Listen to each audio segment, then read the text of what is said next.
podcast doesn't exist. Episode 14. This is the one they're talking about, man. This could be, I will tell you this, man. I'm not cocky, but this one will change sports media forever. This podcast. Wait till the end to find out how we change sports media forever and reshape the landscape. We look at ourselves as disruptors in the space, and we will optimize the stats, and nobody knows ball more than us. You're really going for that venture currency money, venture whatever, VC money? Venture capitalist? Venture capitalist money. Tim Ferriss, where you at, motherfucker? You've been sleeping. I need Tim Ferriss on this podcast. I'm trying to get John Mayer to come on the podcast. I just DM'd John Mayer last night. If you didn't know, John Mayer is a big fan of baseball. Doesn't exist. He follows us on Instagram. You got to assume the guy's watching our shit all the time. I just DM'd him. Haven't heard back yet, but keep in mind, John Mayer will be coming on soon.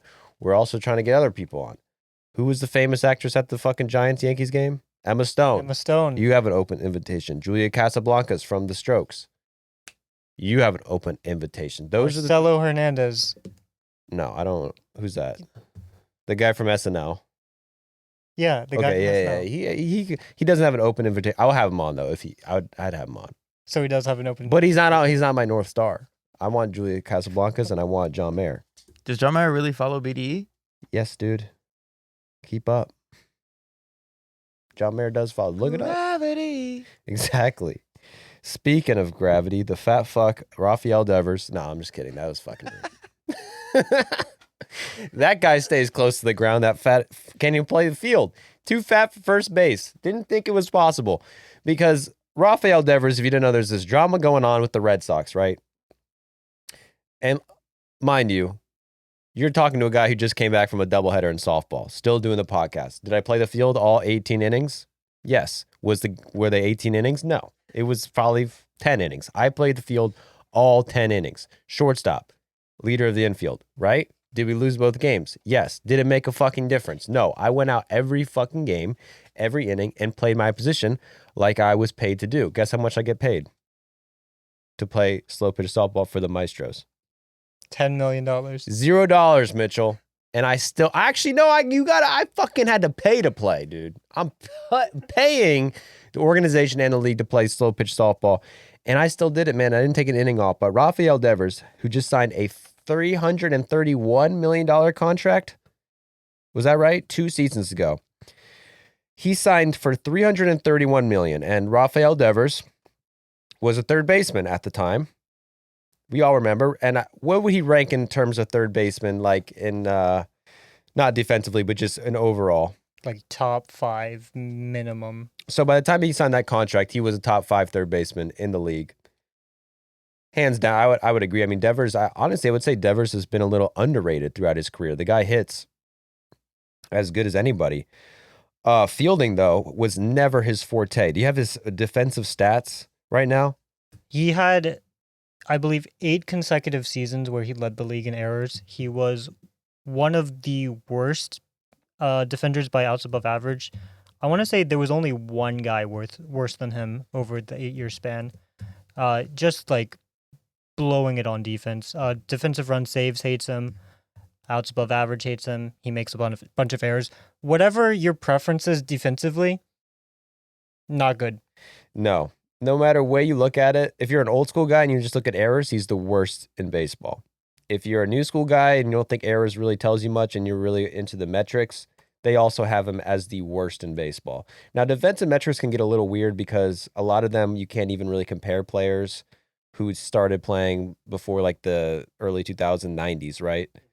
But Devers, I hope I could find this quickly so I don't stall too long, but Devers had the worst defensive third baseman by defensive run saves since he entered the league. I don't know what year that was. 2017? Yeah, so since 2017, he has negative 62 defensive runs saved, which is the worst. And second worst in MLB. That's second worst? Yeah, second worst. And any position. Any position. Okay, so second worst defender in any position. At a third baseman, he is dead last, 103 out of 103. I think you go back further than that and find out. So, like, at defense wasn't his thing, right? It was never his thing. This offseason, Red Sox signed Alex Bregman, another third baseman, a big star third baseman, one of the biggest free agent signings of the offseason.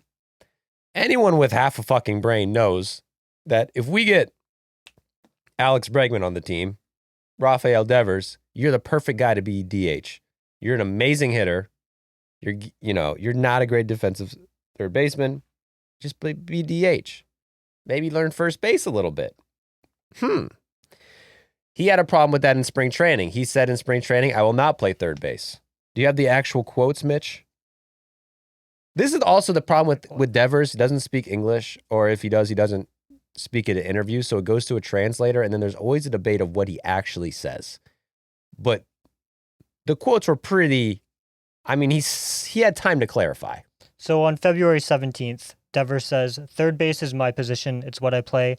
I don't know what their plans are. We had a conversation. I made it clear on what my desires were. Whatever happens from here, I don't know.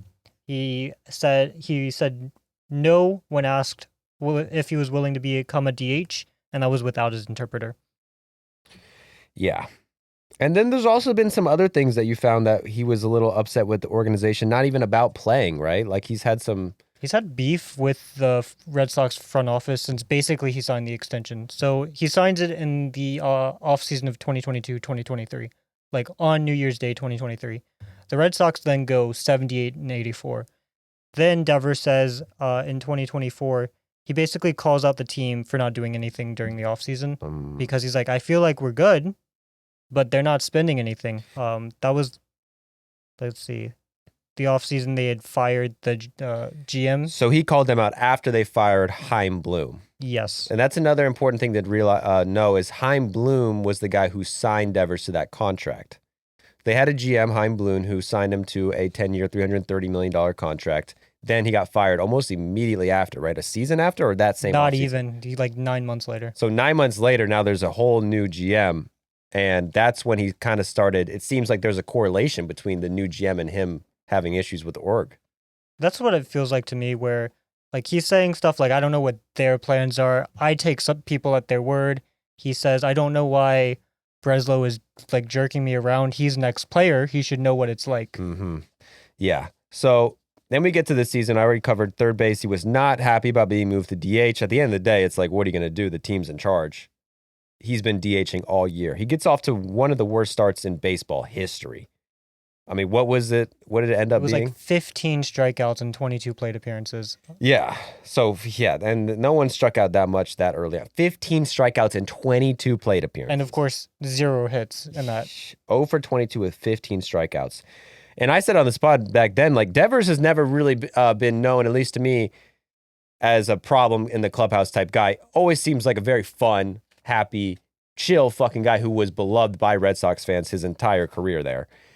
Until this offseason when he starts saying, I'm not going to play third base, then starts the season and has one of the worst starts in baseball history that just adds on to the pile-on of people being like, Devers is an issue. Devers is not a team player. Devers is actually hurting the team now. We should have never signed him to a contract. He's washed. He's turned it the fuck around offensively. You got to admit that. What's he at right now? So when I did the research for this on Friday, he was basically his normal self. He had a 132 WRC plus. He was batting 255, had a 455 slugging. Basically, if you pulled up any of his stat pages, you wouldn't see any difference from any other year. Mm-hmm. And that's after getting off to a terrible first 10 games. Yeah, so I mean, on top of having the worst start in baseball, he's up to a 1.3 WAR, which is very good, and he leads the league in walks.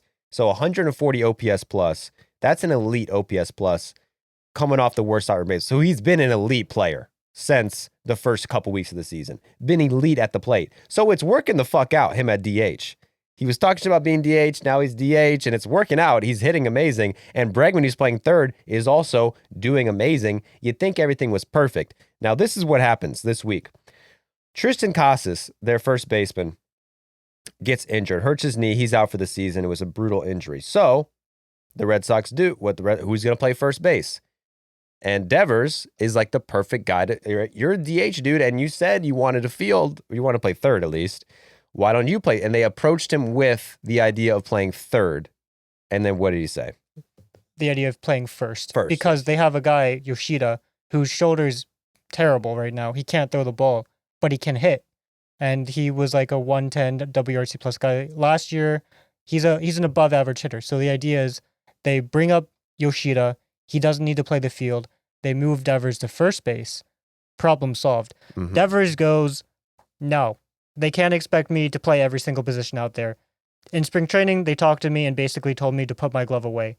Now, I think they should do their job essentially and hit the market and look for another player to play first base. Get a guy for first base. Hit the market. Let's look at the free agent first baseman out there right now. Who are the Red Sox In looking May. at?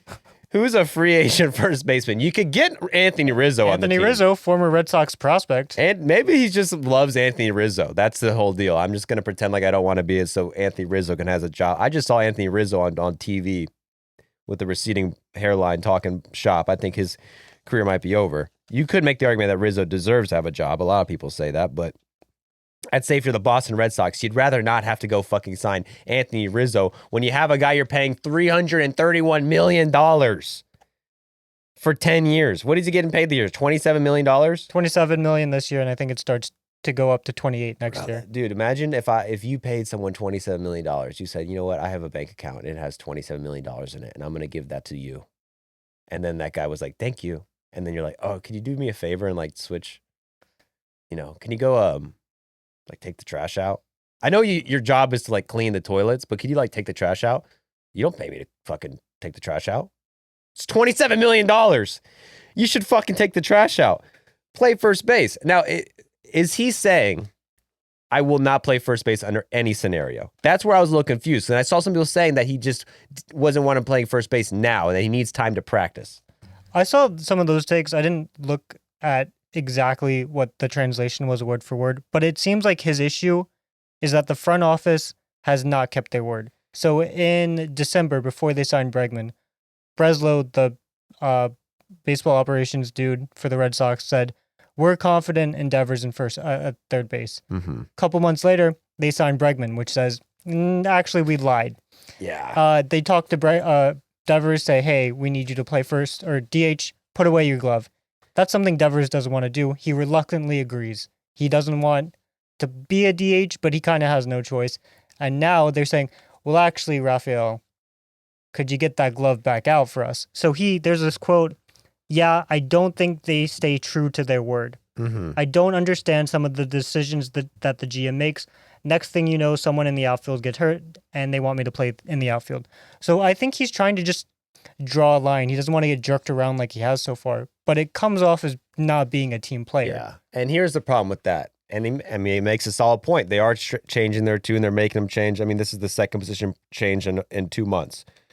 However, in 2023, he comes out and says, front office, why aren't you signing people? And what does the front office do? They're like, okay, well, we're going to sign Alex Bregman then. And then he has a problem with, well, you should have signed someone who doesn't play my position. I didn't mean to sign the guy who was going to take my position. I don't know why he even cares about playing a position. He already signed. He's not going to have another, like he signed for $331 million. He's on the team for 10 years unless they trade him. So like I can see a player like coming up to free agency being like, fuck, you're going to move me from third to DH when I'm like 24. Now when I'm a free agent, everyone's going to look at me at DH and I'm going to get paid a lot less money now as a DH when I could have been a third baseman and they would have valued me way more if I played third base. But now I'm a DH and now I'm going to make a lot less money because you got a third baseman on your team. But that doesn't apply to Devers. He already signed the contract. He's got his money. There's really no more money for him to make in MLB unless he signs again when he's like 38. At this point, once you get that bag, you should just try to win championships, in my opinion. But on the other hand, he's got the bag. Why should he bother? Like, what are the Red Sox going to do? Trade him? Like, he's got all the power. He's got guaranteed money. There's nothing he's going to lose by drawing the line. Yeah. He's basically saying whatever he wants. There's another great quote and that's here. a very selfish thing to do because it makes the team worse. And like for no real benefit of yourself, other than like you're going to look kind of bad playing first base. He's never played first. So like some other people have pulled up other guys who have played out of position. Like Freddie Freeman is a prime example. In 2017, he played like 10 games at third base. Yes. But Freddie Freeman had actually played third base in the minors. Okay, but So like Devers has never played that's first base in different his though life. because dude, first of all, first base is 10 times easier than third base. Hate to break it to your first baseman. If you play third base in MLB, it shouldn't be that hard to switch to first base. Yeah, there's a few things that you're going to have to learn and pickoffs and how to set up and like, cutoffs and shit. But like in terms of like, you're already on the corner. You're just going to get less ground balls. The hardest part of playing the infield, I'd say, is getting a ground ball. So you're going from one side of the infield to the other side of the infield. It's a lot harder when you've been playing first base your whole career, then go to third base, which is a much harder position than when you played third base your whole career, going to first base. I mean, yeah. Because it's not like a scenario like in Moneyball, who's the fucking guy, David Justice. I don't know what, David, now I'm fucking being in. Now I feel Scott stupid. Hatterberg. But Hatterberg was a catcher. That's different. Like, the transition from third to first is way easier than transitioning an outfielder to first or transitioning a catcher to first. Like any other position, I would say that's the easiest transition. Oh, I agree. But I see where Devers is coming from. He feels like he's being jerked around by this management that he didn't sign up for. Yeah. This isn't the guy that he signed the 11-year extension for. They're asking him mid-season to try a position that he's never played before and to do it like right away. Or in his opinion. And I don't know, maybe he doesn't want to look stupid at first base. Like sometimes you just don't have it. But like I'm looking up Kyle Schwarber. When he was with the Red Sox in 2021, he had played, I'm looking at his baseball reference, 2 games at first base in his collegiate summer league in 2013. 8 years later, he's playing first base for the first time professionally for the Red Sox, and it goes fine. Like, like you said, it's fine. This is not that hard. But maybe Devers is like, I don't want to. And it's not. That's why I think it's really a personal issue between him and Breslow, and something behind the scenes. I mean, we saw Bryce Harper do this like a few years ago. Totally changed his position for the team, and then was like openly saying he'd go back to right field if it was better for the team. I mean, players do this all the time. If you sign a guy to a $300-400 million contract, they're usually pretty open to doing whatever. Like, you're stuck on the Red Sox. You should want to win a World Series. Like, I don't know. I think it comes down to something Breslow said, did his energy, something he does not fucking like this guy. I mean, Devers on record said, I'm not certain what he has it with me. He played ball. I would like to think that he knows that a change to position like that isn't easy. Yeah. Like, he's just saying all of this out loud about Breslow. He clearly does not like him. It does just on the surface seems such a crazy thing to be like, I refuse to be DH. I refuse to play first base when everything is telling you this is the best thing for the team. You have nothing to lose. You got the money. Unless there's something specific with this guy. Like, to me, it seems like if Chaim Bloom was still the GM and he asked him to move to first base, he wouldn't have a problem with it. And this new guy, Breslow, I don't know, maybe the way he talks to him, the way he treats him, maybe he doesn't give him the attention he deserves. He doesn't respect him. Maybe he said something in a meeting and it leaked to Devers, where Breslow was in a meeting and was like, well, Devers is a below average defender and we don't really see him being too valuable, so we need to. Maybe them getting Alex Bregman just offended him. Like, well, why are we getting a third baseman? Why don't we get a first baseman? I wonder if behind the scenes before the offseason started, Devers was aware that the front office was looking at third baseman. And at the same time, Breslow's going out and going, no, we're confident in Devers. And then Devers knows behind the scenes that's not true. And then, like, Devers is sitting in the fact that, like, Breslow is saying one thing, he knows it's not true on the other hand. They go out and sign a third baseman. I do wonder that, because I don't think Devers was blindsided by Bregman signing. Yeah. It's also kind of like, well, if you only had you kind of should have probably been having Devers play some first base in spring training. If you're going to... But he was already making an issue out of it. Like, you let him play DH and he doesn't want to. Like, you're going to ask that guy to go take some reps at first base? I don't know. But you got to put some blame on the Red Sox. Like, their kind of roster construction has been iffy at best, the way they have. Now they just have people stuck at first. Who's the guy in the minor leagues who's tearing the fucking... Roman Anthony. Yeah, so Roman Anthony, you look at their lineup, and you definitely would love to have Roman Anthony in that lineup if he's the best minor league player, top prospect in the league, but they don't have room for him because their outfield's full. And then you got Yoshida, who can't throw, but he's good enough to hit. And he's been a great hitter when he's hit, an above average hitter. Like, you look at the lineup, they need good hitters, and Yoshida would be a guy who would be in this lineup. But he can't throw, so he can't play because we got people in the way. Partially Devers' fault, partially roster construction. I'd say it's a pretty bad look to get $330 million and say, I will not play first base. You know what else? Red Sox. Red Sox are mid, dude. I feel like they are cursed to be mid. They've been mid for the last 4 seasons. They literally came so close to being an 81-81 team with a 0-run differential. Yeah, like that. right. That is definitionally mid. They have They're been on pace for that again. they've been the definition of mid for 4 years. You are exactly correct. Like kind of exactly 500. Now they add some guys and they have some good pitchers. That got Crochet, who's still been like one of the best pitchers in MLB. Bregman, their other free agent signing, has been a beast. Like their offseason acquisitions they got have been amazing. At least those two. But you look at it now, they're 22-20, still behind the Yankees. I mean, of course, the Red Sox are definitely, I would say, definitely a playoff contender, definitely a contender in the division. But fucking God, the vibes could not be worse with Devers. The heel turn, bro. The complete heel turn. This guy was like Rafi Scoops. He likes ice cream. He's so funny. I also have seen a little bit, I don't know if this is actually true of the fan base, but I've seen it a little bit online where essentially the Red Sox chose Devers over Betts. The extension was signed 2 years later, but they shipped off Mookie Betts, who is a generational talent. Like by the end of Mookie Betts' career, he could go down as one of the top 20, 30 players in MLB history. The Red Sox go, we don't want to pay that. They trade him to the Dodgers. And then Devers is the one they eventually decide to pay. Not Bogarts, not Betts, Devers. And the Red Sox fans still love Betts. They still love Bogarts. And we've seen with Mookie Betts, he's been willing to play anywhere, everywhere. Second base, center field, shortstop. Bogarts, he's moved positions too since going to San Diego. I don't think I may be wrong, but I don't think that was a big issue when he went to second base last year. But now you have Devers, the guy the Red Sox chose. Yeah.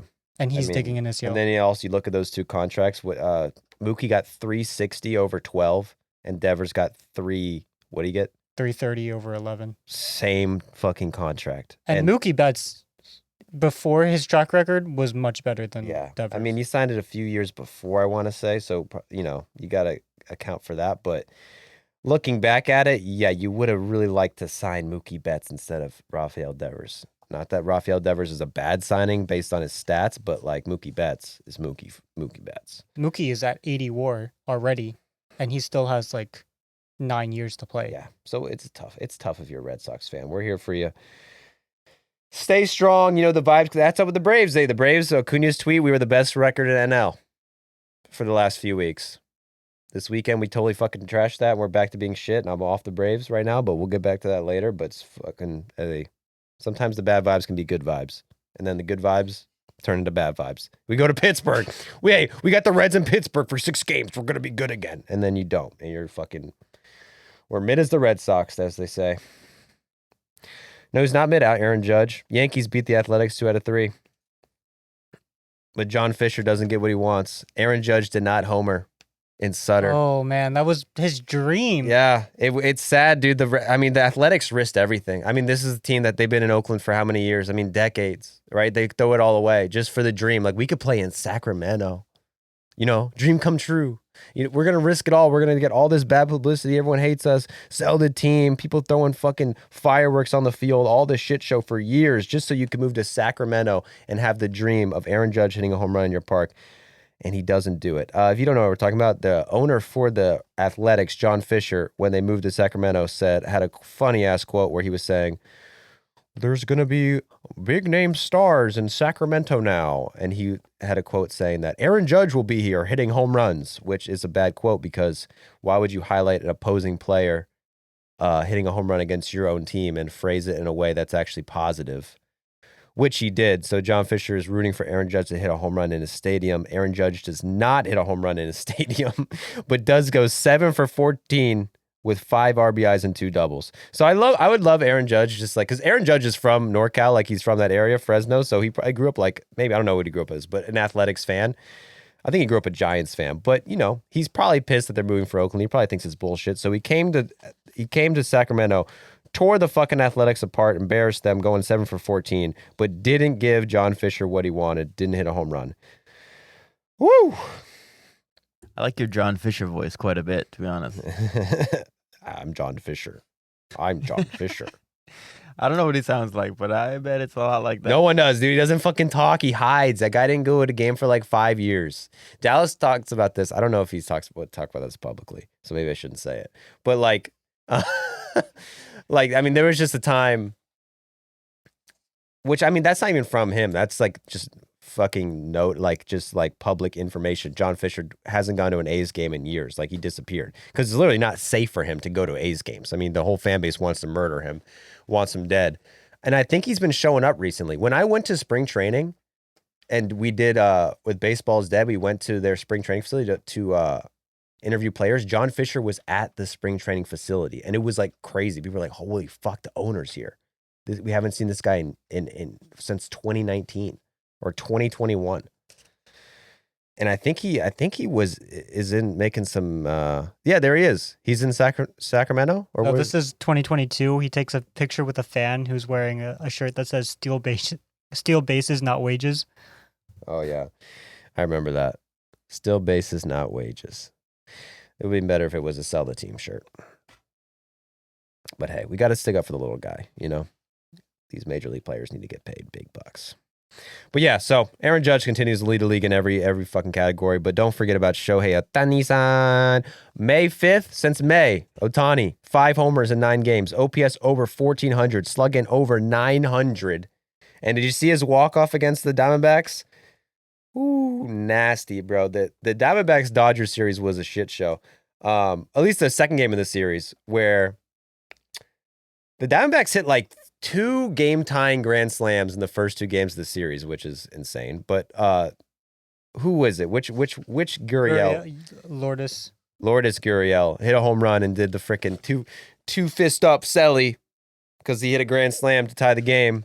Ohtani comes back in the 9th, hits a 3-run home run to go up by 3 runs in the 9th inning after a fucking like 14-run game that was tied 14. I think it was tied at 11, and he just mimics the celebration. Ohtani's a low-key shit talker. I mean, he's a respectful guy, but fuck you, man. You know he's a competitor. I mean, do you think that celebration was right at Gurriel? Yeah, I remember watching that home run and being like, what is Ohtani doing? Yeah. Because I had seen the grand slam, but I didn't register Gurriel's celebration at all. And so when Ohtani came up and he had that home run, I was like, I've never seen him do this before. Hey, I had no idea. But knowing Shohei, I feel like it wasn't malicious. He was probably like, "Oh, cool." Like I want to do that. No. Yeah. Well, if you know the Gurriels have a bad rap with maybe with Japanese people in general. Back in the day, what World Series was that, Mitchell? Do you remember? 2018? 2017, I think. Was the Because Yu Darvish was pitching. Yeah, it was the Dodgers versus the Astros, and I think Yuli Gurriel, this guy's brother, Lourdes' brother, I think he hit a home run or did something good, and then in the dugout, you saw him doing the Asian eyes, doing the squinty eyes, and they caught him on camera doing this, which is not a good look. And yeah, it was a big controversy. Yeah, Jack's gonna look at this and think it's hilarious. That is not hilarious. It's not. That's offensive. So I mean, that's what I thought immediately when Shohei hit that home run. I was like, maybe that's just payback for the Gurriels. Hey, I don't know. I feel like you shouldn't pay for the sins of your brother. he's probably racist too. That piece of shit. You had the same last name. Fuck you.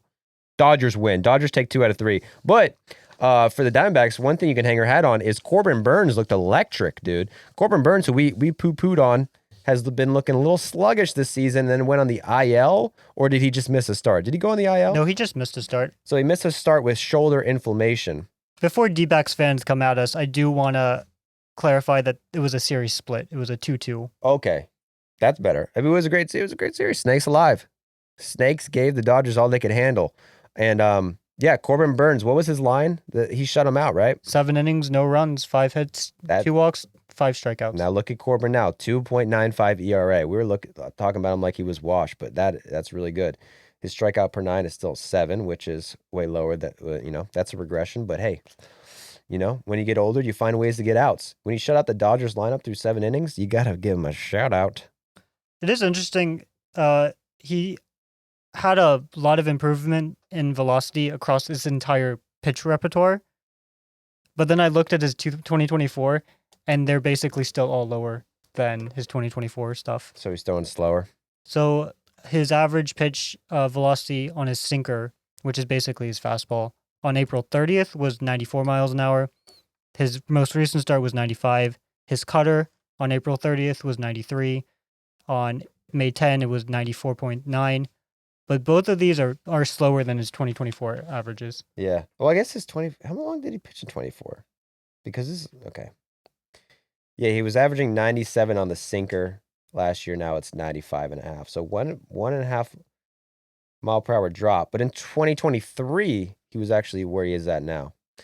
Hey, as people get older, they throw slower. That's a fact. I saw a crazy stat today on when I was watching the Braves game. It was like pitchers over 35 and their Ks per 9.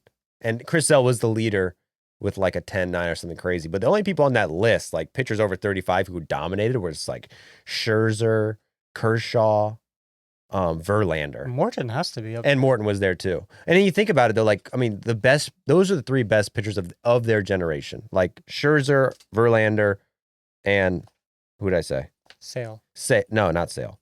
Scherzer, Verlander, and who's the other guy?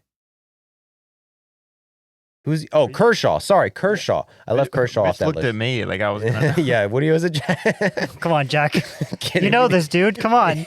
That's what you know we're struggling. Jack, what is Jack, please come on, dude. Save us. No, okay, so Kershaw. I mean, but those are 3 of the best pitchers of their generation, hands down. 3 best pitchers of all time. And those are like the only 3 guys still doing it, bro. Other than Morton and Sale, who's a little younger. But I mean, Kershaw's going out there 10 games a year, dominating, and then missing 20 starts. Yeah, it goes to show. I mean, pitching over 35 is tough. No, not everyone's built like it. Not everyone's a Bartolo Colon, just gaining 20 pounds a season every season your entire life and then pitch until you're 45. Arms get tired, bodies break down. Corbin Burnes, I'm back on the Corbin Burnes train. All right. But yeah, I want to talk about Ohtani. Yeah, Ohtani might be better than Judge. He just tied his home runs. I don't know what's going to take for Ohtani to have a better season than Judge. Like, how many innings does he have to pitch? It depends on if, like, what he's hitting right now. 70% worse than Judge, right? 70? He has a 180-something WRC plus, and Judge has a 250. Damn. Like, that's the thing about Judge that's so insane. You go, like, Ohtani is 80% better than a league average hitter. He's insane. Yeah. And Judge is 70% better. So Ohtani's the 3rd best hitter in the league by WRC plus. And he's 70% worse than Aaron Judge. Aaron Judge is at another level, dude. He's a fucking maniac. And Aaron Judge, when did Aaron Judge get 2 home runs? Aaron Judge has 14 home runs now. Did he hit a home run? Did he give John Fisher what he wanted? Am I casual? Oh, we are casuals. Wow. He had 2 home runs. He had 2 home runs. Yesterday. Yes. Fuck. I bet him today. God damn it. Delete the podcast. This is the last episode. John Fisher got what he wanted. Give it We're up. cooked. No, give it up for John Fisher, everybody. John Fisher did it, man. You know, it was all that hard work, all that hate you got, death threats to your mail, I'm sure, bombs at the stadium, bomb threats, people stealing shit. And guess what? You got what you wanted. Mission accomplished. We moved the team to Sacramento, and we got an Aaron Judge home run. Those tickets were selling for like $200 a piece on resale. They hadn't sold out until the Yankees came out into town, aside from that first game.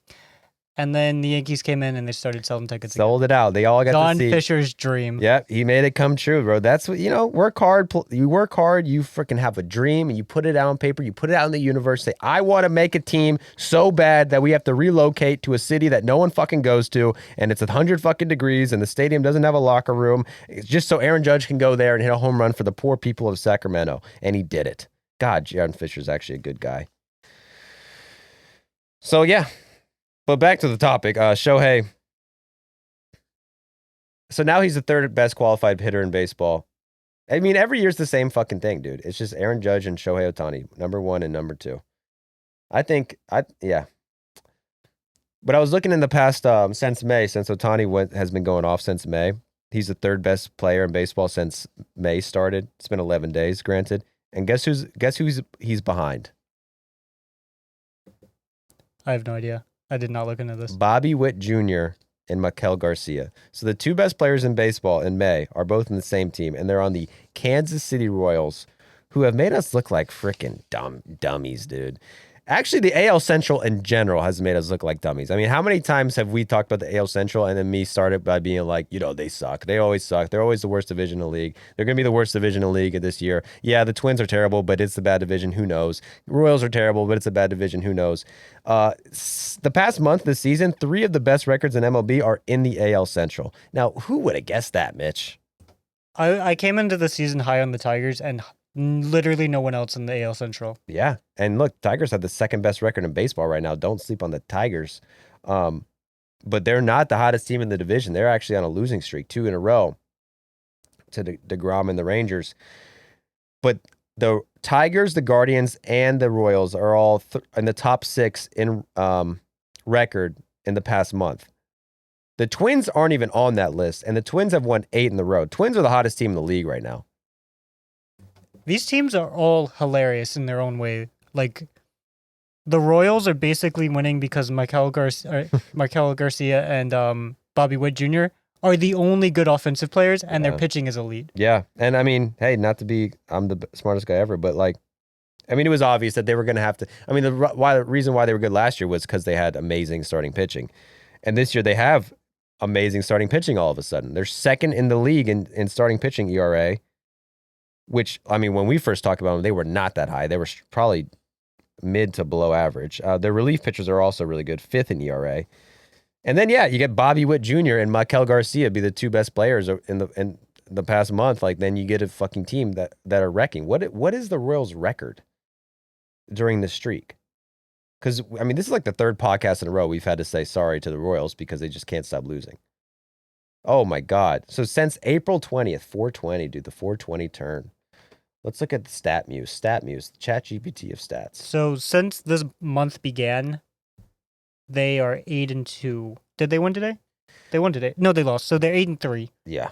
Since the month began. And that's basically all just pitching. Their offense is terrible. They get like 3 runs a game. They have the least amount of homers in baseball, but their pitching is just like allowing 2 runs a game. Since 420, they're 16-4. Best record in baseball. Light one up for the Kansas City Royals, dude. Can you smoke weed in Kansas City? I doubt it, bro. That seems like a state that said illegalize it. But get Bobby Witt a blunt, dude. He deserves it, man. He works hard. Bobby Witt continues to be best player. Second best player in the league, according to WAR, right behind Aaron Judge. That's what I'm saying, dude. The fucking league is the same league every year. He's never going to win MVP. He's always going to finish behind Judge, and he'll have like 9 more seasons, but Judge is going to have an 11 more season. And so Bobby Witt's baseball reference page is going to be like second in MVP for 7 straight years. But Judge is one-dimensional. He only hits. He can't even field that well. And guess what? Bobby Witt runs the bases way better than him, and he fields, Mitch. You got to give it to Bobby Witt. You should get up the MVP votes. You got to start voting. Oh my God. I heard the worst take of all time by what's his name? Rob, not Rob Thompson. That's the man. Just hear you go, Rob Dibble. Not Rob Dibble. Rob Dibble. No, he's got great takes, I bet. But Rob, fuck, dude, what's this guy's name? It's the guy who called RG3 a cornball and got fired from ESPN. I think his name's like Rob Stewart. Rob Thompson. Rob Parker. How'd you know that? I Googled it. I can Google Yeah, Jack. Yeah, Rob Parker. Well, you are the RG3 expert. Just holding a judge. Yeah, I just said judge. Him and Brian Kenny were in the funniest boomer debate ever, where he goes on MLB Network and is like, Ohtani's not even good anymore. He's plateaued. He has 11 RBIs. His whole argument was that Ohtani doesn't have a lot of RBIs, which is true. But that was his only fucking argument. Like Ohtani at one point, okay, Ohtani has 12 home runs and 20 RBIs, which is insanely impossible to do because you get 12 RBIs for free if you get 12 home runs, meaning that he only has 8 RBIs. He only has 8 RBIs other than his home runs, and he's the second best hitter in the league. How the fuck is that possible? He's basically like Luis Castillo, the Marlins hitter. He just cannot drive in runs. Yeah, if there's a guy on base, if there's a guy in second or third, Ohtani's numbers with runners in position were really bad when I checked last week. I mean, he's been so good lately. He's probably one of the best in the league already, but it was like a 600 OPS. Granted, he didn't have a lot of opportunities because somehow that Dodgers bottom lineup is terrible. So he has a 163 WRC plus, 63% better than the league average hitter with men on base. He's 16% better than the league average hitter with men in scoring position. But I just don't think he has that many at bats. He has 32 plate appearances with someone in scoring position, and he's walked 9 times. Yeah. I mean, if the argument is that Shohei Ohtani is a great hitter, but he's not clutch, You lost the fucking argument. He's like the most clutch guy of all time. Anytime there's a big, Japan Series home run, World Baseball Classic game on the line, RBI double. World Baseball Classic, MVP of the tournament. World Series, had a bad World Series, but all playoffs he was fire. You know what the funny thing is in that argument? It's comparing Judge to Ohtani. You know who's the biggest choker in the league and who gets away with it because he's that good is Aaron Judge, who I don't know how everyone gave Aaron Judge the pass on making the worst error in World Series history, but that ball was right fucking to him, and he drops it. And I know that Volpe made an error and Garrett Cole made the error, but if he catches that ball, those errors don't matter, and they go to game 5. I think that's the thing, though. They were down 3-1. Yeah, this is not Bill Buckner blowing it, and the Red Sox were 1 win away from the World Series. The Yankees, they had to have a 2004 Red Sox comeback, and that just wasn't going to happen. They had a lot of momentum, man. Game 4, don't let us win tonight. Happened? Game 5, don't let us win tonight. Dave Roberts knew it. He played that Game 5, Mitchell, like it was Game 7 because he knew if the Yankees win this game, he said afterwards, I don't know what we're going to do. And he hit a freaking routine fly ball to Aaron Judge. Also, was terrible all playoffs. Whatever. I'm not hating on Judge. I am hating on Judge. Let me hate on Judge a little bit. Come on. Can I hate on Judge for 2 seconds? I'm a man. Do you want to guess how... Mitch, I'm a man of faith. I can hate on Aaron Judge for 2 seconds. Doesn't make me a bad guy. Do you want to know how Judge has done this year in high leverage situations? Yeah. He's batting .222 with a .222 slugging percentage and a 56 WRC plus and 11 plate appearances. Ooh, yeah. Judge might be... Hey, Judge, I'm not hating on you because I'm the same way. I struck out today in softball. I'll admit it. I struck out in softball. Just cut from the same cloth. You and Aaron Judge, bro. I did strike out in softball today. Listen, my value comes from defense. Everyone knows that. But I did strike out. The guy was throwing fucking spinning shit. And if you play slow pitch softball and you're throwing spinning shit, fuck you, dude. Die. I want to drink 2 Coors Lights and have fun. I don't want to face fucking Jacob deGrom. Guys throwing, back spinning shit. I can't hit it. It's for some reason, once you start spinning a softball slowly, I can't hit it, dude. I strike out. I struck out to this guy. This guy was like 63 years old. He struck me out. Gotta tip your cap, So Aaron Judge, I feel you, bro. And everyone was laughing at me because I fouled one. I had a couple of squibbers. Everyone's like, this guy's gonna... I told the ump, I'm on it. I'm right on it. They just the infield, you see the infield and the outfield just like slowly creep in. They're like, this guy cannot hit the ball. Slowly creep in. You got the first baseman like 5 feet away from you. Mitch, you should have been there, dude. I struck out. Next time I came up, everyone's making fun of me. Oh, he struck out. He's going to strike out again. And then I whiffed in another pitch, dude. I swung and missed again. The guy's throwing spinning shit. I can't do anything about it. It's my kryptonite. And then guess what I do? Settle in. Calm down. Took a deep breath. Look at the foul pole. Center yourself. Ripped one to right center field over the outfielder's head. I'm fucking sprinting. I'm hitting it inside the park home run because everyone was talking shit. Their shortstop was talking shit like he's better than me. I said, no, you're not better than me. I get thrown out at home. And tried to stretch a triple to a homer, got thrown out of home. It happens. But back to the AL Central, which is the division I should be playing in because it's the best division in baseball. Twins 8 in a row. How the Twins that win 8 in a row? All their players are hurt, Mitch, aren't they? No, they just keep playing. Change the narrative. Lopez is back. Byron Buxton has played 38 games this year. Oh shit. Byron Buxton has played 38 games, and he's playing the outfield. That surprised me. Is he stealing? I doubt it. I didn't look at that. Oh, He's stealing. yeah, I don't know what that was, but I guess so. Is he?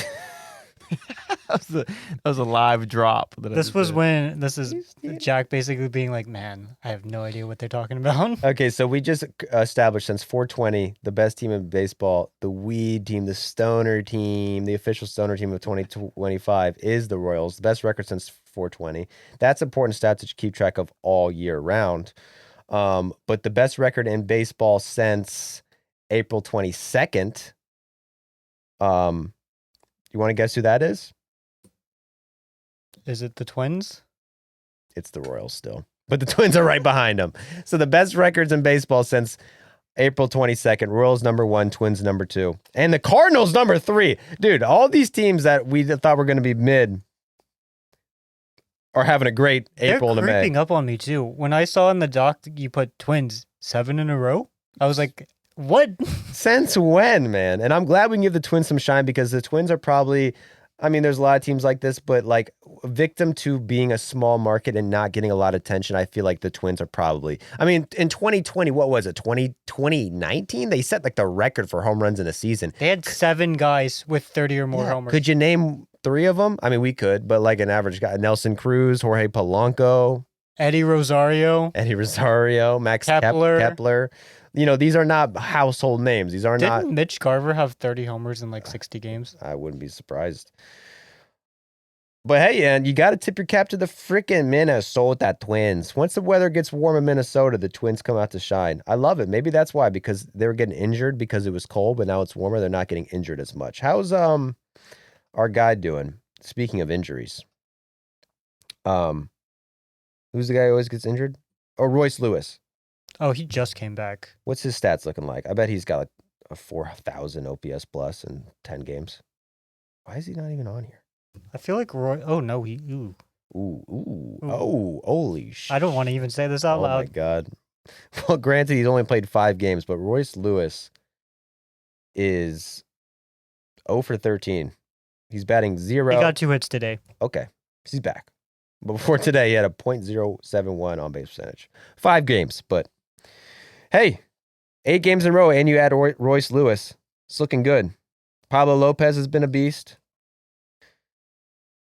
Joe Ryan's been really good. Joe Ryan's They been have a beast. reliever that still hasn't allowed a run. He has a .8 F4 as a reliever, which I feel like as a reliever is pretty hard to do. Hell yeah. And I have no idea how to say his last name. Watch out. Colombe. What about Joan Duran? He has a .93 ERA. Yeah, he's been lights He's out. lights out. He's not even the best reliever Yeah. of his own team. I guess I just I don't know what's the word I'm looking for. Conflated him and all the other all the good relievers who've been terrible this year. Joan Duran Yeah. has not been that. Do you know who the Twins' second best position player is this year? I'm gonna guess Killebrew. He came back from the dead. Mm-hmm. Rest in peace. Harrison Bader. Bader is the 26th best player in the majors by WAR. He has a 147 WRC plus. Harrison Bader. The Badernator. I saw that he had one of the worst defensive metrics in the league too, which surprises me. Maybe he might be one of those guys whose F WAR is terrible, but his baseball reference WAR is really good. Wait, what defensive metrics are you looking at? I'm looking at the ones that are good, man. Like, can we move on? Dude, God damn. He's 4 outs above average, 8 DRS with the Twins. I saw some graphic on some broadcast that said Bader was not good at defense, and I was like, I thought Bader, that was his whole thing. Bader is great at defense. He's never been negative by outs above average in his life. The Bader is bad at defense. It's official, but he's making up for his offense. Bader is very good at defense and offense. Can I just slander people with no facts to back it up for 2 seconds? Jesus Christ. I'm a man of faith, bro. It's like, I'm tired. I played 2 softball games. Sorry, I don't know Harrison Bader's defensive metrics, dude. I really thought you were going to finish that. I'm a man of faith, and that's a deep drive to left. And that's a deep drive. Harrison Bader, his 8th home run of the season. So yeah, can we give it up for the freaking Twins? They deserve it. Class A is the best. Tigers keep winning too. Everybody's good, man. I mean, like, what do you think? Who's winning this division? I mean, I know who you're going to say. We all know who you're going to say. I mean, it's going to be the Tigers. It's going to be the Tigers. But each of these, aside from the Tigers, who are just good at everything, like the Guardians, if you look at their overall stats, you're like, man, this team sucks. Yeah. But what they've done is they have really, really, really good hitters. And then they've got like really, really bad hitters. So the really good hitters are covering the first 5 slots. And then the next 4 guys are automatic outs. But by that point, they've already scored enough runs. Same thing with their pitching. Like, they've got 3 starters who have incredibly mid ERAs, but, you know, they're not terrible. Uh-huh. And then they have Class A, who's allowing a bunch of runs, but not blowing many saves. And then they find ways to win. Yeah, the Guardians are very... That is the Guardians to a T. They find ways to win. Scrappy bunch with a fearless leader, former Brave. World Series champion, Stephen Vogt. Stephen Vogt. Thank you, because I blanked on his name. Totally forgot his name. But Stephen Vogt, I'm voting for Vogt. He has a chant. Yeah, Steve. What is the chant? I believe, and then I believe in Steven Vogt. Yeah, and then, What is that with athletics? yeah, he was.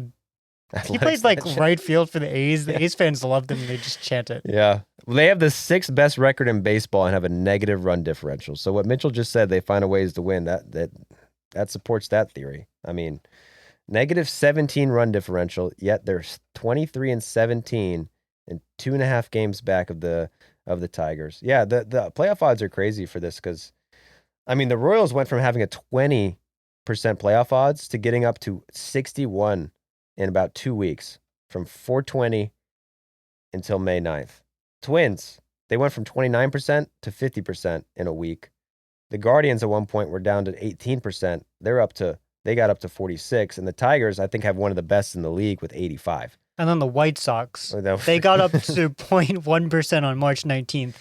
And they've kept that until, they got up to 0.2 on April 3. And then since April 7th, they've had 0. So that's it for the White Sox. We can never talk about the White Sox for the rest of the season because they officially have a 0% chance to make the playoffs according to Fangraphs. And they're not even the worst team in baseball. That's funny. So the White Sox have a 0% chance to make the playoffs according to Fangraphs, and that is not the worst playoff odds in the league. That would be the Colorado Rockies, who legitimately might be the worst team in baseball history. And that's not a joke. That's serious, okay? Because they're on pace to have a negative 518 run differential. That would be the worst run differential in MLB history by 173 runs. They're on pace to lose 134 games. That would be the worst record in baseball, the most losses in MLB history by 13 games. So last year, the White Sox set a record with the worst record in baseball, most losses.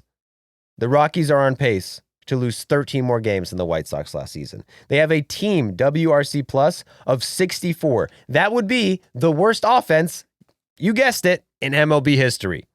Dontrelle Willis had a career WRC plus higher than the team WRC plus of the Rockies, and he was a pitcher, bro. That means that if the Rockies batted 9 starting pitchers instead of their current lineup, they would get better. If you just put 9 Dontrelle Willises in that lineup, they would actually be a better team. And D-Train didn't play at Coors Field. Put him in Coors Field, man. That WRC plus, he's probably hitting 30 bombs a year. No, and I would guess that WRC plus factors in the park, so that's accounted for. But right? It is, yeah. But you never know how a player's going to do in Coors. But that is a very good distinction to make when you're talking about how bad the Rockies have been and how bad the offense has been. It's been bad in the easiest park to hit in. And the Rockies are famous for having, I mean, the Rockies are never that, I mean, they're bad. They've been bad for, since 2018 was the last time, 2017 when they were in the playoffs. They've been bad ever since 2017 or 18. But their offensive numbers will never be the lowest in the league because of Coors Field. However, if you look at their offense this year, like I said, on pace to be the worst offense in baseball history by WRC+. They're 29th in runs, and they play at Coors Field, bro. Half their games are in Coors Field, and they're 24th in home runs. Brother, no. God damn. Their highest paid player has been there for 4 seasons and has played the equivalent of 1 season. Their second highest paid player, Kyle Freeland, has the second worst ERA in baseball. Their 4th highest paid player has the 6th worst ERA in baseball. And their 5th highest paid player has an ERA over 9 and by WAR is the 2nd worst pitcher in baseball. So they have 3 pitchers who, based on different stats, are 3 of the 5 worst pitchers in baseball are on one staff, and it's the Colorado Rockies. Granted, Coors Field doesn't help that, but I don't know what stadium these guys could pitch in where they'd be good. But Kyle Freeland, 2nd worst ERA in baseball. Jermaine Marquez, 2nd worst baseball reference WAR. No, the worst baseball reference WAR in baseball. And their other starter, who I'm blanking on right now, Santanzilla? That sounds right. Yeah, he has a hard name to pronounce, but 6th worst ERA in baseball. So 3 of the 5 worst starters in baseball, or it's 3 of the 6, are on one staff right now. They just lost a game 21-0. Only 3 teams in history have been shut out and lost a game by that many runs. This was the 4th straight game they allowed 10 or more runs, and it was their 8th loss in a row.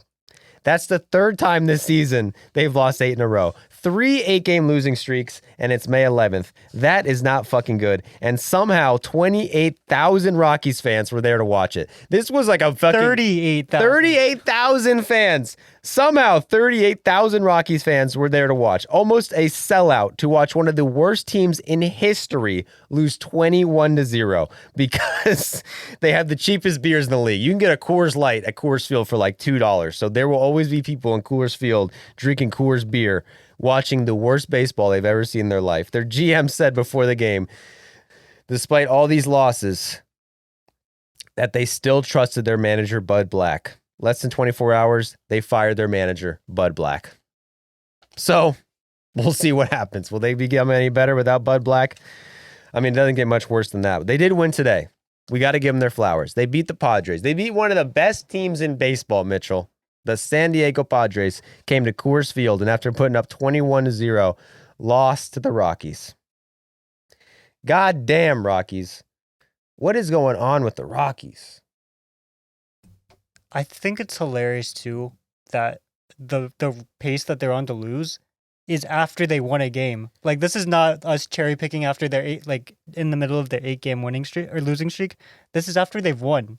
So before today, they were on pace for more losses than they are now, which I probably would have been like 137 losses. This is such a bad team, and there's no silver lining. Like, there's nothing. No. You can be like, oh, well, this prospect, he's come up and he's looked pretty good. This pitcher might be the first pitcher to pitch well in Coors. There's nothing. Yeah. I mean, they have what's their farm system ranking? Like 24th? 23rd. 23rd ranked farm system, and they've been one of the worst teams for the last 4 seasons. They have the same dilemma that the White Sox had last year, where they can't draft higher than 10th or 11th after this year. Damn. So they're still not even going to get a great draft pick. You guys are being negative, though, dude. They're about to set a record. Yeah, it's true. Hey. I mean, they did. Last night, they set a record. They lost 21-0. The Padres pitcher pitched a complete game shutout. He was the first pitcher to pitch a complete game shutout where his team scored 20 or more runs. Mm-hmm. And the Rockies helped that out. Yep.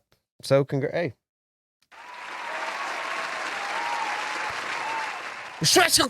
Yeah. Rockies. It also hurts too, Rockies fans, because it's like just playing in that stadium, I think fucks them with pitching. It's like, who's going to want, no good pitcher's ever going to go there. And then you see the guys and then they're kind of forced to give these guys contracts. Once they get a guy who's like a little good, they're like, all right, we got to sign him big time because we can never do good in the free agent market. And then you end up giving 3 of the 6 worst pitchers in baseball, long-term deals. I believe Marquez, Santangelo, and Freeland are all on like contracts. Yeah, so Freeland, I don't know when he signed this contract, but he makes $16 million a year, and his contract goes through at least next year. And he's been with the team his whole career. He started in 2017. German Marquez, I think, has pitched just as long as Freeland.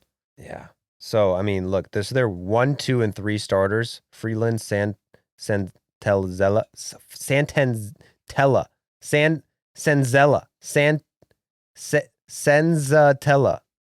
Senzatella, right? Dude, you're the fact checker, man. You're leaving me. I'm working on it. Santangelo. We're just the most disrespectful people on the planet. We're just telling, this guy's so fucking bad. Can't even give him the grace to remember his name. Antonio, I apologize. You could probably beat my ass for life. Senzatella. Yeah. Senzatella? Senzatella. So Senzatella, Marquez, and Freeland, that's their top 3 starters coming into the season. They have a combined negative 2.1 WAR. I bet if they just made Marquez a hitter, he did have like a 65 WRC plus, OPS plus in 2018, 71 OPS plus in 2021. They should just make him the DH. At this point, you gotta get creative. Let's just make the pitchers the hitters, the hitters the pitchers. I mean, what are their position players hitting? Jacob Stallings has a 4.5 ERA. He pitched 2 innings yesterday, only allowed 1 run. Jacob Stallings their catcher, has a 4.51 ERA. That would be the best ERA of anyone on their starting pitching staff. Their catcher has the best ERA on the team. But he's not the best position player pitcher on the team. Alan Trejo has pitched 1 inning for the Rockies this year, and he has a 0.00 ERA and a 3.12 FIP. But I think you're onto something, Mitch. Make the pitchers the hitters and make the hitters the pitchers. Stallings struck out Elias Diaz yesterday. He struck him out looking. He struck out Diaz Ronald was Acuna. pissed. Was he pissed? Yeah. He struck out Ronald Acuna Jr. back in the day. Diaz struck out the same way. Stallings was floating those pitches, Hey. and then an 82-mile-an-hour cutter dotted it. Stallings. I love Jacob Stallings. That guy's just made millions, tens of millions of dollars just being a catcher for the worst team in baseball because, like, who else are we going to get? He commands the guys well. Jacob Stallings, man, I love you. Holy shit. And to make it even worse, it's funny. It's like since the Rockies are on since April 22nd, not counting today, they were 2-16. So 2-16, and those 2 wins were 1-run games. Like they're very close to an 0-18. And they were back to back. So their longest winning streak this year is 2 games, which has happened once. Mm-hmm. And their longest losing streak is combined total 24 games, right? In 40 games. So 24 of their 40 games have come in consecutive losses. Yeah. That's so bad. And guess what? One of those wins were against, you guessed it. Nope. The Atlanta Braves, who can't fucking beat anyone. I can't beat any. I mean, we were talking about early on in the season, the Braves, like, hey, they have a tough schedule. We play worse against bad teams, bro. Split against the Marlins, lost 1 to the fucking Rockies. Now we're losing to the Pirates. I mean, if you want to compare teams doing bad, we got to cover the Pirates, who have gotten even worse. Let's just list off bad things that have happened to the Pirates this year. The fans found out that they paid for bricks and the bricks were in the trash can. They took the Roberto Clemente sign off the outfield wall, replaced it with the Seltzer. Did a Paul Skeens bobblehead giveaway, then got booed and got sell the team chance. A fan falls from the stands, almost dies. Update on him, he is walking, so that's good news. Usher took off his belt and whipped a fan. That guy's suspended. And then they just fired their manager, which, I mean, someone's got to pay for it. Paul Skeens said it. Wasn't surprised. The Pirates fired their manager. Another report, this is if this is true, this is like very scathing for the Pirates, but this came from Bob Nightingale. The Pittsburgh Pirates, according to information received by the Players Union and confirmed by several owners, are one of the most profitable teams in baseball, stashing a huge chunk of their revenue sharing monies instead of investing it in their team year after year. So the Pirates, who spend zero money, still are making more money than most teams. One of the most profitable teams in baseball is the Pittsburgh Pirates, who haven't been in the fucking playoffs since when? 2015, 14? This is shocking me. I didn't see this before the podcast. Yeah, They're one of the most profitable teams in baseball. This owner's crying poor, isn't he? Like, oh, I can't pay for players. He had signed 1 free agent in the past 10 years, I think, a multi-year deal. And that's McCutchen. What? No, it's not even McCutchen. It's some dude who pitched for the Yankees. And then he signed him to a 3-year deal in like 2016, 2017. Yeah, well, they lock up their guys. You know, they gave Brian Reynolds a good contract. He's got an OPS plus of 73. That does not help. They gave who's their third baseman? Brian Hayes, who had a really good 2020 and hasn't been good since. They locked him up, on like a Acuna type deal. He has been terrible. Hey, Joey Bart's doing well, but the Pirates, they fired their manager. Their new manager came in, and against the Braves, dude, their manager in their second game ever, I think, set a record, getting ejected as fast as possible. Want to spark the team, goes out and argues a call and gets ejected in his second game. I like that. The Padres got 2 managers fired in 1 road trip. That's funny. What? When did the Pirates just played the Padres? They played the Padres, For the Braves? and then the Padres left town, and then the Pirates fired their manager, and then they went to Colorado. They destroyed the Rockies, and the Rockies were like, we're done with that. Fuck, dude. Fired. I hope they come to Atlanta soon. Oh, they are they? No. Hope they come to Atlanta. Snicker, you're out.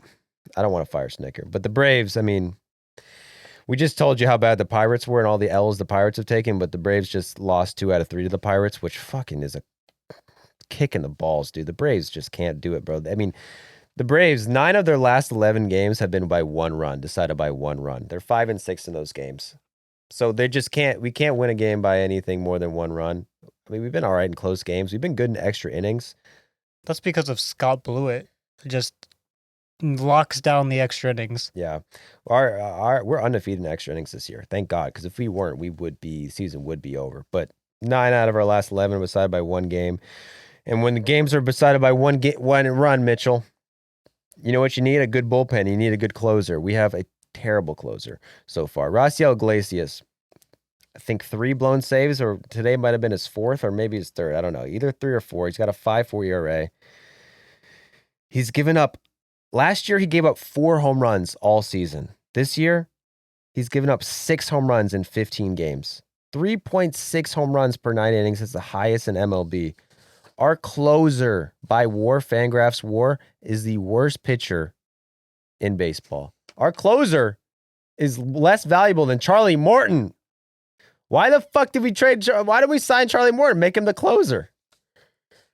It would have been a better option according to WAR. Do you think Rossiel's cooked? Because I feel that does seem to me, if you give up 6 home runs in 15 games, listen, it's not good. You're obviously, if you guys are hitting home runs off you, you're probably pretty easy to hit. But it's also like you're getting a little unlucky. No, he's not. Okay, he coming into today's game, his barrel rate was 20%. So 1 in every 5 balls hit in play off Iglesias were barrels. So like high potential for being home runs or extra base hits. He's not allowing any ground balls. His xERA is 5.75, which is just like 0.12 runs lower than his actual ERA. Average exit velocity, 93.6, worst in baseball.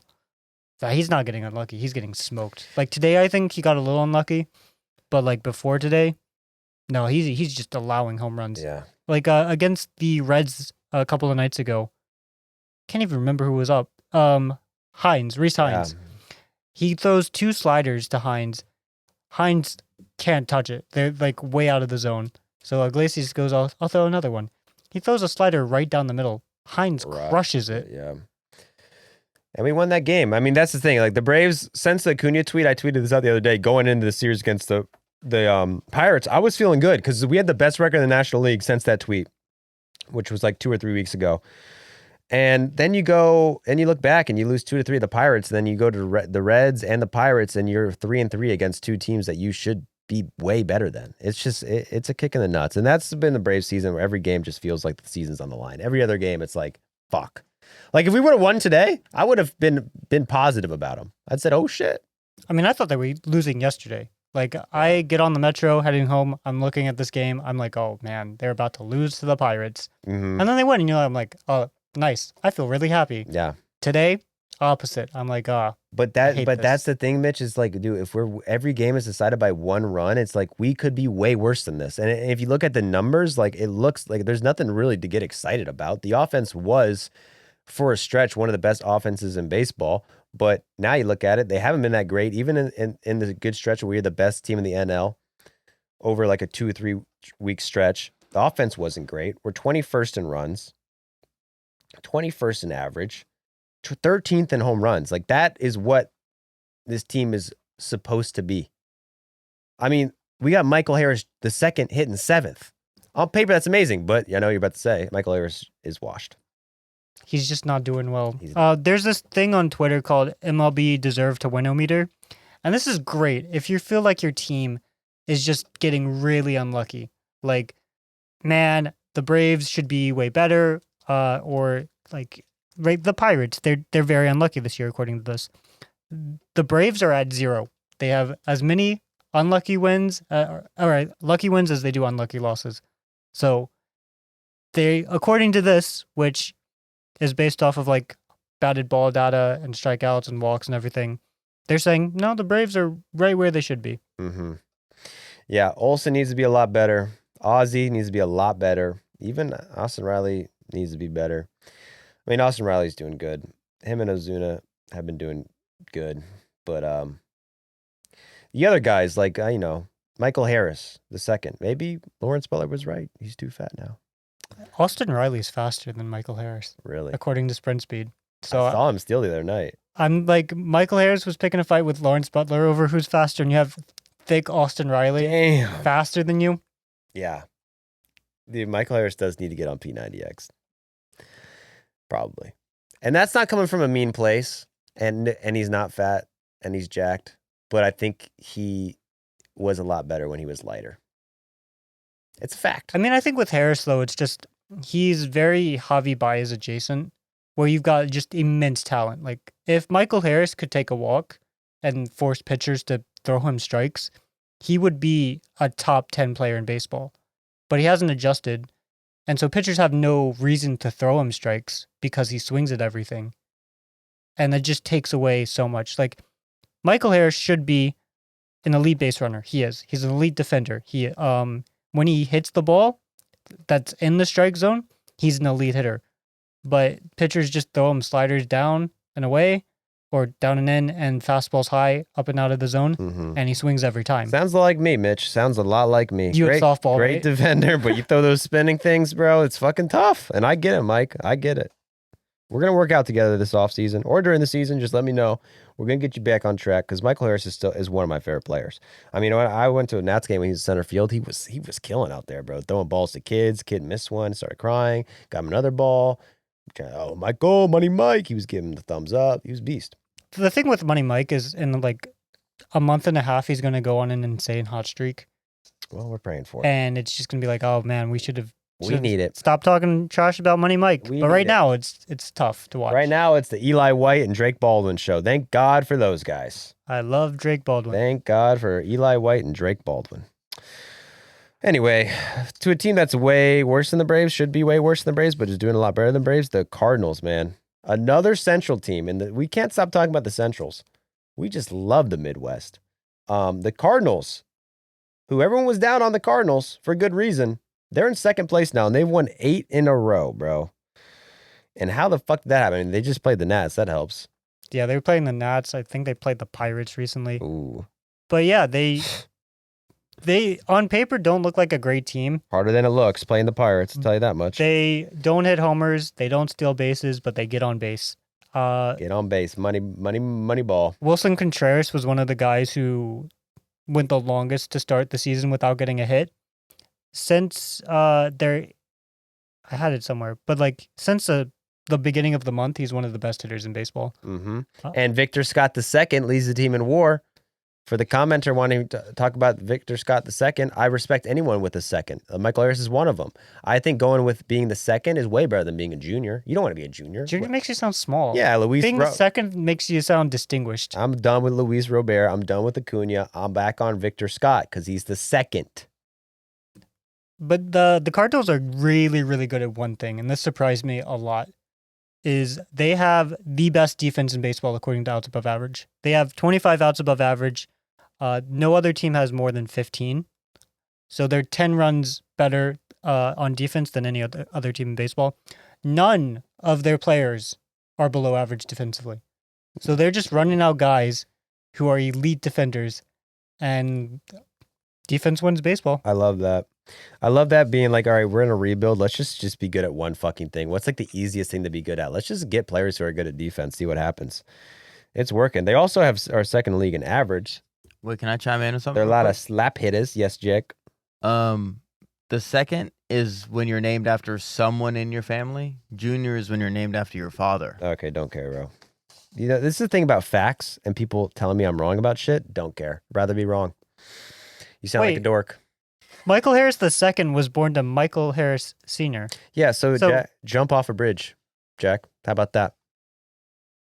Are you going to apologize or not? You're my junior, bitch.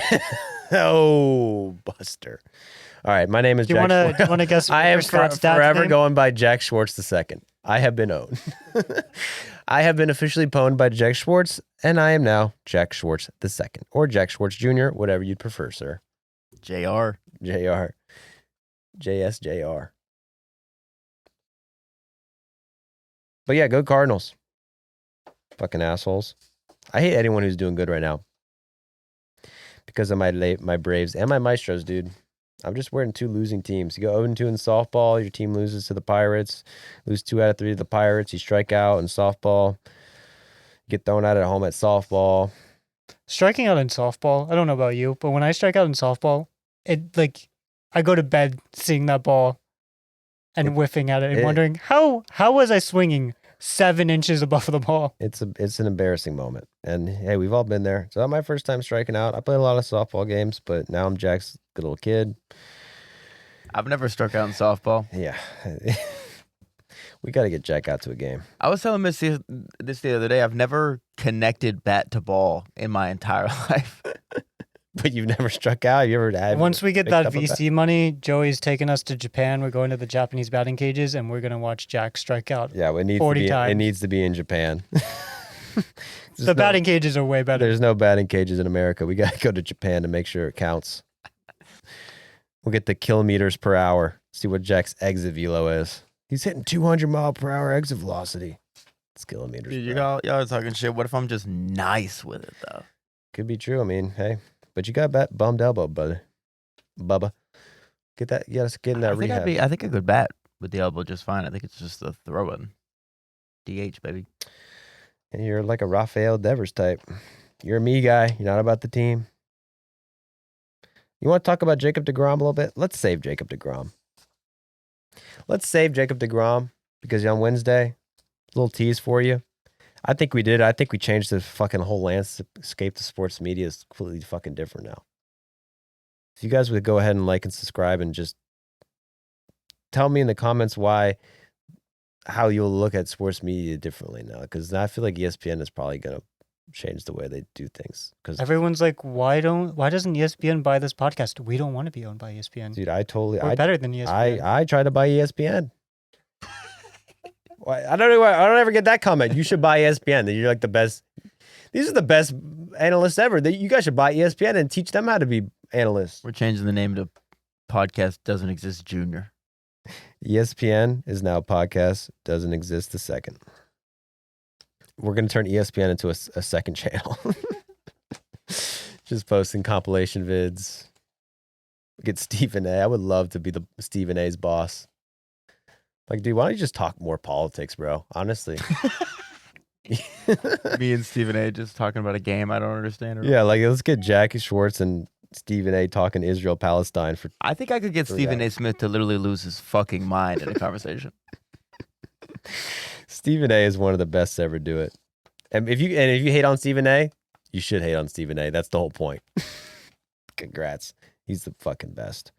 Is there any chance we get a face reveal around 100K? I'll commit to that. At 100,000 subscribers, the podcast doesn't exist, gets to 100K, I will do a face reveal. I mean, Wilson B caught on that Joey's been wearing a mask this whole time. What the fuck is he talking about, bro?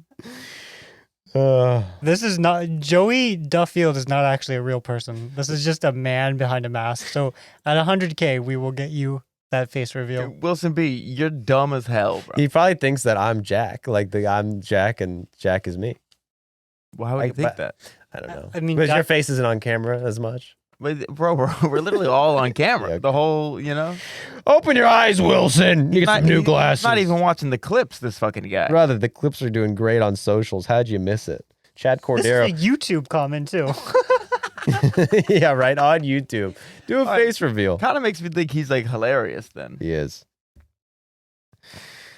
Another thing about softball, we had Chad Cordero on our softball team. You guys know who Chad Cordero is? Legit? Yeah, former closer for the Nats. He plays on our softball team sometimes. Like, I don't know how the fuck. Someone on my softball team knows Chad Cordero. We're not a good softball team. We're a bunch of fucking idiots. But Chad Cordero comes out. I want to play with Chad I know. Cordero. He is the fucking man. But anytime Chad comes out and we lose, it's like double hurt because it's like he's like a beast. You've got a former MLB pitcher on the mound. Yeah, Former closer. No, he's not on the mound. Are you crazy? Oh, that's why you're losing. Yeah, he's a position player. I mean, he's not going to be pitching. Pitching in softballs, that's a different game. You wouldn't want to put a player as valuable as Chad. No, you got to protect him. But yeah, when you get a former MLB player in your team and you still go 0-2, it's a tough look for the Maestros. We're coming back next week. It was my first game of the season because we've been busy because we record on Sunday. So I'm rusty. So yeah, I struck out. And you might be in the comments, oh, you suck fucking dick. Fuck you. I play shortstop. I'm fucking the best shortstop on the team. I'm gonna demand that the next team I play for, I want to play shortstop, and I'm gonna suck. But it's gonna just be Joey, I play shortstop too. Okay, Rafael Devers. Well, what are your defensive metrics? I'd like to argue even with a strikeout, even if I went 0-4 and you erase my triple, I'd still have a fucking positive WAR because that's a premium position. I'm a plus defender in a premium position. And when it comes to softball, defense is more important. Defense wins fucking championships, Mitchell. We just talked about the St. Louis Cardinals having the best defensive metrics in the league and turning their season around, getting into second place 8 in a row because of defense. I did play first base today. That first base. You played softball too? Yeah. Oh my, Mitch, why didn't you talk about this? I went 2 for 3. 2 for 3. Didn't strike out. No strike. Fucking, you got my number, brother. Made 4 outs at first base. You got to count every single one. He's counting every out he makes. Made 4 outs at first base. Because I totally missed like 3 catches at first. Hey, it's early in the season. One last question. Can you rank every MLB team's main jersey or some of your favorites? That's fine. I mean, that is a lot. That's a lot. That's asking a lot, Brad. Every single MLB team's jersey ranked 30.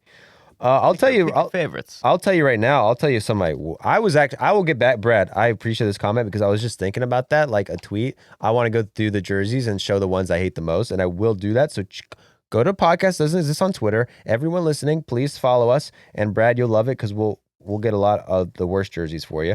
I'll tell you right now, jerseys I hate are the new Mets jerseys without buttons. Awful. Yes, and I know I'm biased against the Mets, but I'm not biased. I like the Mets jerseys. I like the Mets jerseys. Everyone except for that one. Yeah, that Horrible. is a and the one they got terrible rid jersey. of, I actually really liked. Which one? The black one? No, the blue one that said Mets with the buttons. Oh yeah. I really liked that jersey. And then they threw it away for this horrible jersey that you can't read. The Mets ones are terrible. The new ones are terrible. Who was it wearing? The Pirates have the same jersey but black. That looks bad too. As I saw yesterday, the Rockies jerseys that I saw this weekend that were the New City Connects, terrible. That's just off the top of my head. I would love to do more research on this, so I'd like this comment, but it's gonna be tough for me to give you some real good, confident answers right now off the top of my head. I'll tell you what I like is the Orioles jerseys that were given some shit because they're all orange. Perfect, dude. All orange Orioles pants, orange top. Perfect, dude. There's not a better jersey. That's the number one jersey in baseball until I remember another one. So the Diamondbacks serpentine jerseys? Those are nice. The thing with that, though, is the Diamondbacks in the 1990s, they came out, they were a new team, and they had like the perfect jerseys. Okay, but you just cut off Jack. He didn't get to give his opinion on the serpentine jerseys. I like He likes them. Okay, go back. Sorry. I think they're cool. I'm his son, bro. I gotta, You gotta stand up for your dad. Go ahead, Mitch. Yeah. Go ahead, Mitch. Anyway, the Go problem right with the ahead, Diamondbacks is they had the Mitch, perfect. just let it out, brother. They had the perfect jerseys, and then they got rid of it. Like the perfect color scheme, the perfect jersey, and now the New City Connects are like trying to be I'm that. cutting his mic. But the ones Jack are talking about are the tan ones that I really Yeah, like. they're like- No, baby. they got rid of those, Okay, yeah. and now they're purple. Oh, I have to see those. I Googled it when I saw the question, and I was like, the Serpentines? I'm like, there's no way there's a whole MLB team I've never fucking heard of. I was so confused. Yeah, I like the tan ones. The purple one, black ones, I'm not as big of a fan. Yeah, the tan ones. And you're right about the throwback jerseys. But this is the thing about throwback jerseys because all I wear is like fucking 90s, early 2000s fucking vintage sportswear now, which is all of a sudden really cool. But you wonder, it's like, were those jerseys that cool? Or has it just been 20, 30 years later, now they're cool? And they're only cool because they stopped wearing them. I feel like that's a big factor. I think the D-backs jerseys were always cool. I remember when they switched over to the red, the brick red, and Oh, black, I was like, these are oh my terrible. God. The Diamondbacks had the worst uniforms of all time at one point. When they had the fucking pants at the bottom that had like, yeah, they had like, they were like shaded. I don't know what the granite was like. They turned the opacity halfway on their pants. It was the worst uniform. See-through, dude? Literally, bro. See-through. I think about, okay, so like in the NFL, when they do the throwback jerseys, Uh-huh. it's proof that the vintage jerseys are not always just cooler because they're vintage. Because like Yeah. the Buccaneers have like that cream color thing, and it's fucking ugly, dude. I like those, I think. I like the I like Orange the ones. Steelers ones. They look like bees. But I just think like nowadays, and I'm kind of like Vogue type of like fashion guy that people come to because of my style. So like I understand style, like I do, and I understand trends. Bro, show your socks right now.